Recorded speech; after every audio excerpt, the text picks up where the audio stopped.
Mimi is in St. Paul listening on KTNF. Hey, Mike. Hi. Well, I'm confused. I want to talk about Israel. And so can you even imagine any other country in the world allowing 530 rockets to fall before it took a step to defend itself? And then hearing the last segment, you guys were talking about not wanting to help fund the Iron Dome. The Iron Dome isn't just to protect Israelis. It's also so that they don't have to fire back and cause casualties in these areas of the Gaza Strip where the population is so densely populated.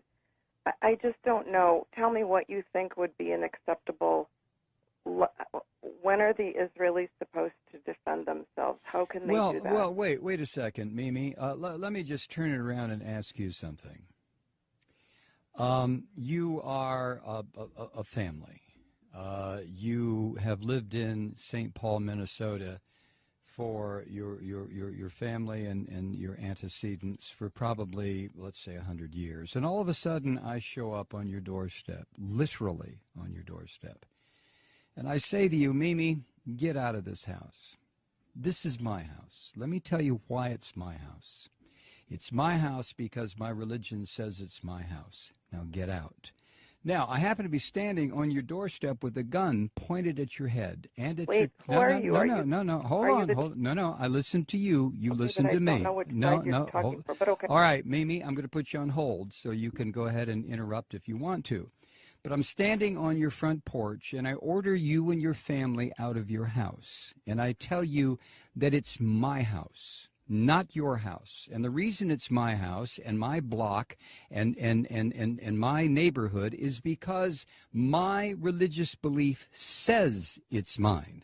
And you sit there and you say, well, no. What are you talking about? We've been here 100 years. I'm sorry. Get out, Mimi. So you leave. And the reason you leave is because you know if you don't, I'm going to blow up your house and probably blow up your family. So you leave and you move down the street. And for the next 60 years, you sit there and you get very, very angry because I came into your house and told you to get out. So what you do, Mimi, you decide, well, I know what I'll do. I'm going to start throwing rocks at what used to be my house, and it'll break the windows. That'll make that damn Malloy move. So you start throwing rocks. And then I come outside and I say, Mimi, were you throwing rocks? And you look at me rather sheepishly, and that's when I level an RPG at you and your family and your house, and I pull the trigger, and all of a sudden, whoosh, you're all gone. Now, which of us is the terrorist? You tell me. But tell me on another phone call, Mimi, because I'm not going to get involved in a big discussion about this. Thank you. Wow. When does Israel have a right to defend itself? Well, when do I have a right to defend myself? I came in and took Mimi's house. So if Mimi attacks me, who's going to say, well, Malloy, you have a right to defend yourself because Mimi's attacking you? And somebody else will say, yeah, but you took Mimi's house. Yeah, but, possession is 9/10 of the law. Nah, possession is 99.9% of the law. And besides, God gave me this land. What the hell is Mimi doing on it? All I had to do was come here and remind her, Mimi, get out. God gave this land to me.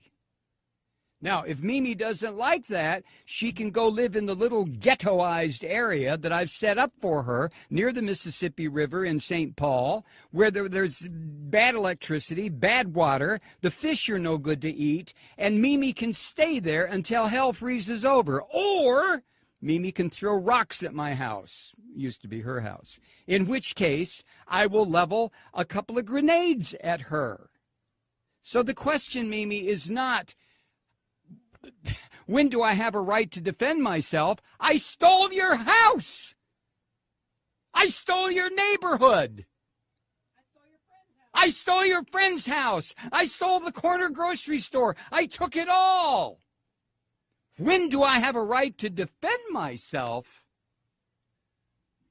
You have to be kidding. You have to be kidding. Let me recommend a book for you, Mimi. It was written by Rabbi Meir Kahana. The title is They Must Go. Read it and call me back.